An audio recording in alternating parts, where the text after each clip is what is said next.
Bonsoir et bienvenue à tous, ravi de vous retrouver pour cette nouvelle édition. Dans l'actualité de ce vendredi 21 février, fin de cavale. L'évadé de Tatoutou a été appréhendé aux alentours de midi aujourd'hui. Le détenu a été reconnu par les policiers municipaux dans le quartier de Heiri. Vous entendrez l'un des seuls témoins de cette arrestation dans ce journal. Un sordide infanticide jugé devant la cour d'assises. Un père de famille est accusé d'avoir assassiné son fils de 3 ans fin 2022 à Mahina. Le procès s'est ouvert aujourd'hui et devrait durer 3 jours. 20% des Polynésiens vivent sous le seuil de pauvreté. Alors certaines familles n'ont d'autre choix que de vendre leurs fruits et légumes en bord de route. Un moyen d'arrondir leur fin de mois. Nous les entendrons dans un instant. Chaque année, plus de 1000 élèves sont en décrochage scolaire et les jeunes des îles sont les premiers concernés. Pour lutter contre cette réalité, un dispositif permet aux collégiens des archipels de visiter leur futur établissement à Tahiti. Et puis ce soir, dans notre rubrique Tehonota Motu, nous nous intéresserons à cette île des Australes éloignée de tout, Rapa, un havre de paix où la nature sauvage est préservée, mais son éloignement en fait aussi un lieu isolé. Alors comment les jeunes de l'île font pour s'adapter lorsqu'ils arrivent à Tahiti? Quelles sont leurs difficultés? Nous poserons ces questions à l'une des membres de l'association Tamariki Rapa. Jacinta Mata est notre invitée ce soir. 6 jours de cavale qui ont mobilisé gendarmes et policiers. Finalement, le détenu de Tatoutou a été retrouvé aux alentours de midi ce vendredi. Ce sont les Mouteuils de Fa'a qui ont reconnu le prisonnier à bord d'une voiture dans le quartier de Heiri. L'homme qui s'était évadé samedi de l'unité de soins Tokani n'a pas opposé de résistance. Reheina Djarian et Dylan Fels ont rencontré l'un des seuls témoins de cette arrestation. Il était sous la douche lorsqu'il a entendu des cris à l'extérieur de chez lui. À seulement 13 ans, Cotonui a été témoin de l'arrestation, ici à l'entrée du quartier Arameauta Mahutiarua. La police de Fa'a, la police municipale, ils sont passés dans le quartier et ils ont vu l'individu descendre de la voiture. Et une personne est descendue de la voiture et elle a arrêté la police pour dire que cet individu était dans cette voiture qui était juste ici. La mère de Cotonui, elle, est sous le choc. À aucun moment, elle n'aurait imaginé vivre aussi près d'un individu en cavale. C'est un grand soulagement pour nous, parce que sinon moi j'ai eu peur qu'il rentre comme ça dans la cour, qu'il vienne nous agresser, quoi. Voilà. Et vous avez mis des moyens pour vous protéger? Oui, on a cadenassé le portail. C'est le seul moyen. Et comme on a des chiens, donc ça nous arrange aussi. Hein. Et pourtant, ce quartier était déjà dans le viseur des forces de l'ordre. Hier, une descente a eu lieu pour retrouver l'individu. Si celle-ci n'a rien donné, cette piste s'est finalement révélée concrète aujourd'hui. Ce matin, on a été déclenché par ce qu'on appelle des agents de renseignement, qui nous donnent des informations comme quoi l'individu recherché est susceptible d'être dans un véhicule de couleur grise, véhicule de location, dans un secteur de la commune. Pour être plus précis, c'était sur la résidence Motio. Et dans la foulée, donc, on procède à l'interpellation de la personne. Ils étaient 3 à bord, une femme, un homme et la personne recherchée.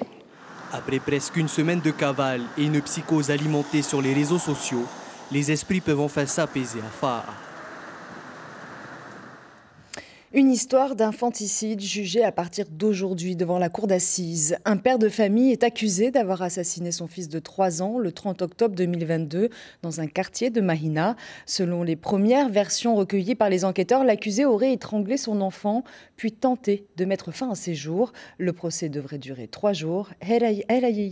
Marcel Bonneau. Sur le banc des accusés, le père de famille ne montre aucun signe de regret. À la question des juges sur ses premières déclarations, il répond impassible. Je suis dans l'attente. J'attends que le procès se passe. Lors du rappel des faits, la cour d'assises a insisté sur le contexte compliqué de cette affaire. Une famille recomposée, un couple conflictuel, des problèmes financiers et surtout une consommation régulière de drogue et d'alcool. Au centre, la victime, le petit Brian, étranglé à mort par son père à seulement 3 ans. Le geste d'un homme qui se sentait délaissé et qui a tenté ensuite de mettre fin à ses jours en ingérant 2 flacons de somnifères. Dans sa déclaration en 2022, il disait « Puisque Sylvana n'a plus le temps pour nous, je reprends tout et je m'en vais. » Plus loin, il ajoutait Parce que financièrement, je ne m'en sortais plus. Je ne voyais plus le bout du tunnel. Parce que ma compagne, je pense qu'elle allait voir ailleurs. Je suis sûr. Avant d'entendre les témoins, les juges ont souligné la gravité des faits en retenant le caractère prémédité du crime. Le procès devrait durer 3 jours. L'accusé encourt la réclusion criminelle à perpétuité. Le seuil de pauvreté au Fénois est l'un des plus importants en Outre-mer. 20% des Polynésiens vivent avec moins de 51 000 francs par mois. Alors certaines familles utilisent le système D pour arrondir leur fin de mois. Légumes, fruits, poissons, les ventes en bord de route se multiplient. Celles sur les réseaux sociaux aussi. Des ventes occasionnelles qui permettent à ces familles de vivre plus décemment. Ismaël Tayata, Patrick Tixing. Bien à l'abri des regards, un trésor des marquises en barquette, le seul qui se déguste cru. Ici, par exemple, des limaces de mer appelées mama, chiton en français, et dans le même registre, des limaces de porcelaine, pouet. Mais le menu serait incomplet sans les toué-toué. Ces petites pattes de crabe ne se mangent pas, elles se sucent. Tu enlèves d'abord ça, voilà, et après tu casses en deux. Une fois tous les 2 mois, Vanessa reçoit près de 100 kilos de fruits de mer et des barquettes qui se vendent comme des petits pains. Aujourd'hui, son salaire ne suffit plus. Mon mari est pêcheur, donc je prends ces produits, je transforme et je revends pour un plus pour notre famille. À partir du moment où tu vends les produits, où tu te crées une sécurité, où tu développes un portefeuille, je pense qu'il n'y a pas de mieux que faire ça. En bord de route, Thierry ne passe pas inaperçue. Elle vend du mon-œil et des colliers de coquillages. Elle n'a pas le choix. Ça n'existe pas le chômage en Polynésie. Il n'y a que des assistés qui veulent de l'argent et qui ne veulent pas travailler. C'est un don du ciel. Ses mains savent sublimer la beauté des fleurs. Une couronne de tête ou de cou en échange de quoi survivre. La nourriture, payer aussi certains problèmes, les factures, quoi. La vie quotidienne, ça nous aide beaucoup dans la vie quotidienne. Parce que nous, on cherche du travail, on ne trouve pas. Et personne ne nous donne un coup de main. Alors on se démène avec ce qu'on a. Plutôt qu'une vente en bord de route, Vanessa préfère les réseaux sociaux. Ces petites vidéos alimenteront sa page Facebook. Depuis ce matin, ça n'arrête pas. Son portable est au bord de la rupture. T'es à maman pour t'es toto et 2000. T'es à toto et 1000 francs. Tout est parti en une après-midi et un bénéfice de 150 000 francs à partager avec la famille, nièce et cousine complice. Proches ou collègues, vous avez certainement une personne autour de vous qui est malade. Le Fénois est touché par une épidémie de grippe. Le Covid aussi continue de circuler. La direction de la santé organise donc une campagne de vaccination.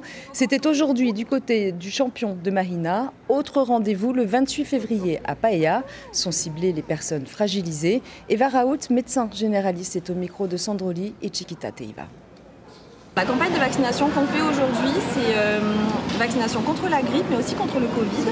En ce moment, il y a une grosse épidémie qui est en métropole et on veut éviter justement la saturation des hôpitaux ici à Tahiti, comme ça a pu être le cas en France. C'est pour les sujets qui sont vraiment très fragiles, donc des personnes qui ont plus de 60 ans, qui ont des longues maladies, les femmes enceintes, les personnels navigants et les personnels qui sont dans le tourisme.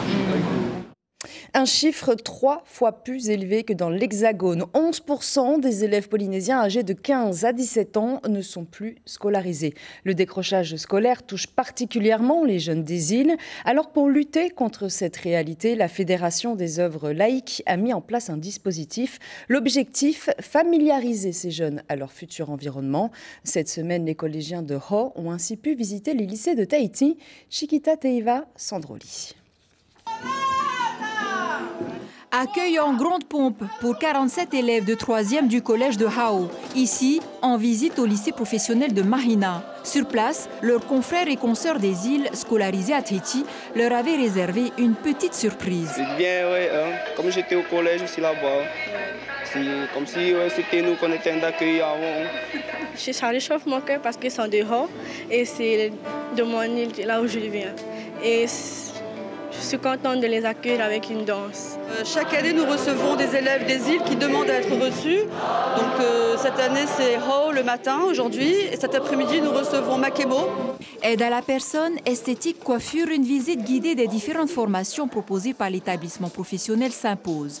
Objectif, développer l'ambition scolaire et sociale des élèves. Ça rassure comme ça. On peut aussi savoir comment on peut faire au lieu qu'on réfléchisse là-bas. Nous, on préfère voir que écouter. On voit comment ça se passe dans l'établissement, quelle filière on peut prendre dans chaque lycée, que ce soit pro ou général, technologie. La lutte contre le décrochage scolaire a été le moteur de ce projet initié par la Fédération des œuvres laïques il y a 5 ans. Il semble porter ses fruits aujourd'hui. On constate que beaucoup d'élèves sont restés et continuent leur scolarité. Mais des valeurs chiffrées, on n'en a pas encore, mais c'est un des projets de l'établissement de garder un contact avec les élèves qui sont partis au lycée pour avoir une estimation de ceux qui décrochent et ceux qui restent encore à l'école. Depuis 4 ans, on constate qu'il y a en tout cas 100% des collégiens du collège de Hao demandent une poursuite d'études, alors que ce n'était pas le cas avant. Donc, depuis 4 ans, c'est 100% de poursuite d'études en lycée. Et après, plus de 80%, 90% des jeunes continuent et arrivent à décrocher leur diplôme ici à Tahiti. Le décrochage scolaire en Polynésie touche chaque année 1000 élèves, tous cycles confondus. Pour encourager ce dispositif dédié aux enfants des îles, la DG2E débourse chaque année 1 500 000 francs. Place à présent à notre rubrique du vendredi soir, Te Hono Taha Motu.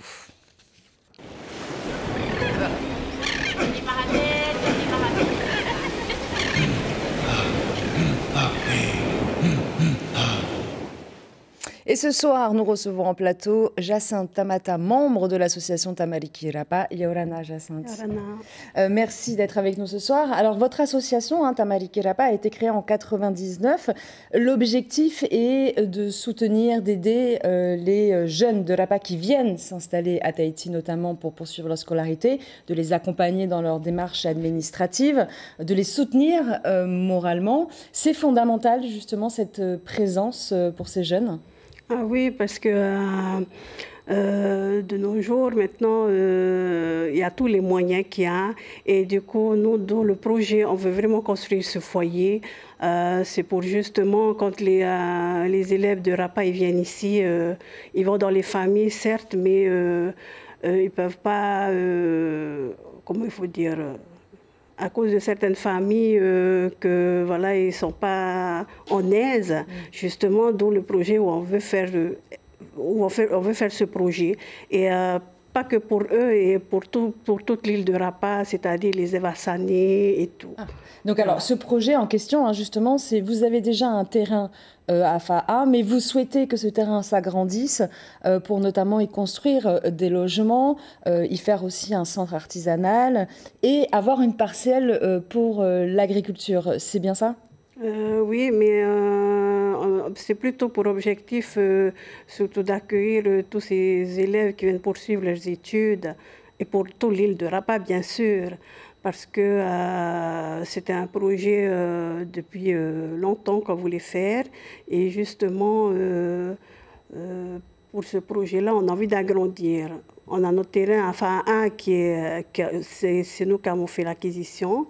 Mais maintenant, il faudra qu'on récolte des fonds pour pouvoir monter ce foyer-là.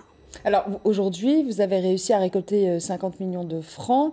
Il vous faudrait environ 100 millions. Pour mener à bien, en tout cas, ce projet. Et ce sont vos propres fonds. C'est-à-dire que vous ne demandez pas de l'aide forcément à Rapa ou même au pays. Ah si, justement, quand on a fondé ce projet, on a l'aide de l'île de Rapa, d'où ils font des cotisations. Et à l'aide aussi, on faisait des ventes à l'aide de Rapa. Du coup, ils nous envoient tout ce qui est poisson. Et puis, avec ce biais-là, ça nous aidait aussi à remplir nos caisses. Et aussi, on faisait des ventes de billets d'Alia et des petites ventes. Alors, il y a un autre projet, c'est le Heiva. Régulièrement, vous participez au Heiva avec Tamari Kirapa. Cette année, vous allez encore y participer. C'est un moyen aussi pour vous de récolter des fonds, de participer au Heiva? Tout à fait. Avec le Heiva, avec plusieurs années de participation, c'est un des moyens où nous avons pu récolter de l'argent. Alors, cette année, au Heiva, vous allez présenter un thème particulier sur les 3 oiseaux endémiques de l'île de Rapa. Vous pouvez nous en dire plus? En fait, c'est des oiseaux rares qui à Rapa. C'est pour ça qu'on veut un peu raconter l'histoire de ces 3 oiseaux-là qui se trouvent que à Rapa. Est-ce que vous avez d'autres manifestations prévues dans l'année pour justement aller récolter des fonds pour le projet de Fa'a? Enfin, dans l'année, normalement, c'est en prévisionnel de faire un dîner d'ensemble. Et au fait, avec notre association, on a créé une section culturelle depuis l'année dernière. Et grâce à cette section culturelle où ils vont promouvoir notre culture, c'est-à-dire notre danse, notre langue. Et du coup, avec cette section culturelle, eux aussi nous aident aussi à monter le projet et aussi bien à récolter les fonds. Merci beaucoup, Jacinthe Tamata, bonne soirée, d'avoir été avec nous. Et je rappelle donc que vous êtes membre de l'association Tamariki Exactement. Rapa. Marujou. C'est la fin de cette rubrique Te Hono Ta'a Motu. Restons dans les îles, mais cette fois du côté des Tuamotu. Une quarantaine de jeunes de Hau ont participé cette semaine aux activités proposées par l'association Jeunesse Volleyball. Jeux de ballon, de cartes ou encore futsal, tout un programme pour cette jeunesse des îles qui en redemande. Les précisions de Théodore Toiné, animateur de l'association, au micro de Mathieu Allot. Il y a du dessin pour ceux de la maternelle. Il y a du volley, du football, de tout. On s'adapte aux enfants. Comme j'ai dit aux enfants, on est là pour eux. Et donc le sport qu'ils veulent faire, donc on est là pour l'encadrer. L'objectif aussi, c'est d'occuper les enfants de l'atoll. Oui, donc l'objectif, c'est d'occuper les enfants, surtout ceux de la primaire et du collège. Donc on fait des activités pour eux le matin, pour que l'après-midi, ils laissent les plus grands s'occuper à la salle, quoi. À l'abri du soleil, une eau claire et vivifiante. Le lieu est apprécié des Polynésiens, surtout les jours de grosse chaleur. La rivière Veima à Mataya attire de nombreuses familles. Au-delà d'un lieu paisible où baigneurs et anguilles se côtoient, le bassin serait source de guérison. Avant, il était convoité pour ses bienfaits. Récit Jules Bourgeat, Sandroli et Heidi Yanko. On vient y passer un moment de détente ou s'amuser pour les plus jeunes. Mais peu importe, ce qui compte à la source Veima, c'est de passer du bon temps dans l'eau. Quand je suis allée dans l'eau, des fois ça me fait froid. C'est froid, mes jambes, mais après ça devient chaud. Et ça fait du bien? Oui. Et avec qui t'es venu aujourd'hui? Avec mes parents et mon frère. Très beau, très reposant et il y a plein de monde. On peut discuter avec tout le monde, donc c'est hyper agréable.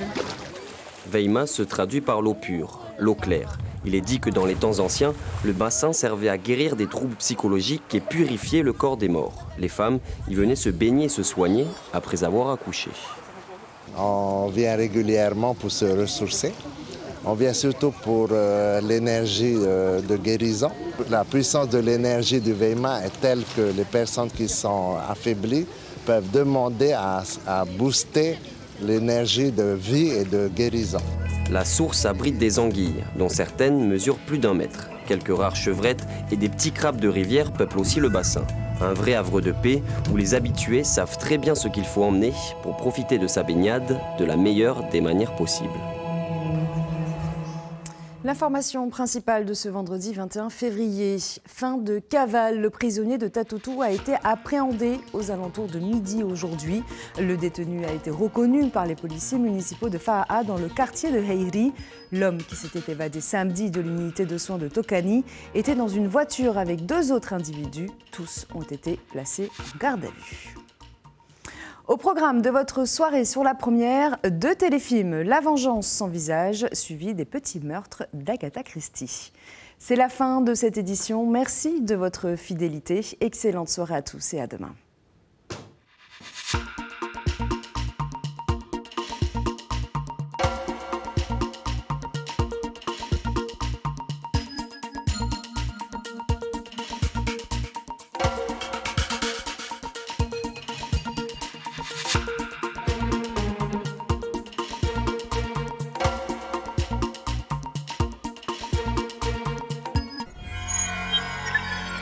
Retrouvez ce programme en replay sur notre site internet.